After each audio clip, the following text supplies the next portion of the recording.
Alain, propos d'un Normand. Les escrocs sont polis. Le plus puissant ressort que puissent faire agir les escrocs, c'est la politesse. L'homme qui tient une affaire sérieuse ne pense pas à être poli. Il n'en a pas besoin. Il n'ira pas de maison en maison, jusqu'aux derniers étages, offrir son papier. Il faudrait donc que celui qui a 500 francs à placer aille frapper aux portes et mendier des emprunteurs. Mais réussirait-il? Du moment qu'il y a des riches, et qu'ils sont bien renseignés, je ne vois pas bien quel bon placement un petit employé pourrait trouver, même en cherchant bien. Le bon papier n'est pas à vendre. Et puis, le petit capitaliste n'a pas le temps ni les moyens de chercher. Il travaille du matin au soir. Dès qu'il est libre, on peut être sûr que tous les bureaux sont fermés.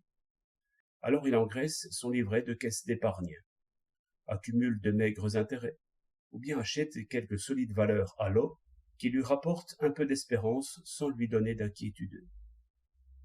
Là-dessus arrive le rabatteur, homme bien mis, homme poli, homme qui ne craint pas de monter 5 étages.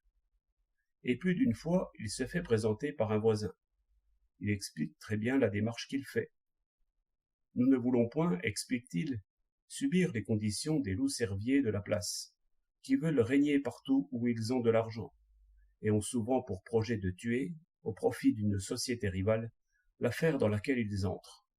C'est pourquoi nous nous mettons à la recherche d'associés modestes. Je commence par vous dire en toute franchise, nous avons besoin de vous. Maintenant, avez-vous besoin de nous? Là est la question. Et l'autre, séduit par ses allures toutes simples, se dit « À la bonne heure, voilà un homme qui entend les affaires. » La conversation étant ainsi engagée, la politesse agit, la confiance vient. Elle vient d'autant plus vite que notre placier ne la demande point. Il comprend toutes les défiances. Il répond à toutes les questions. S'il y a des risques, il les expose. Il les grossit. Il est patient. Il n'est point pressé. Une hésitation, un refus, ne l'indispose point.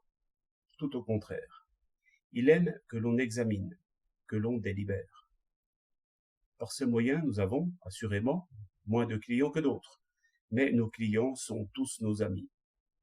Or, imaginez que, par hasard, un placier en valeur travaille pour une vraie mine, croyez-vous qu'il montrera tant de patience et tant de politesse? Non, il sera sec, discret, réservé, justement parce qu'il est sûr de ce qu'il offre. Et les naïfs diront de lui, il n'est pas revenu, c'est quelque escroc. Il est dans la nature des choses que l'escroc soit, de tous les hommes, celui qui a le moins l'air d'un escroc. C'est pourquoi les pauvres seront toujours volés. 29 mars 1908.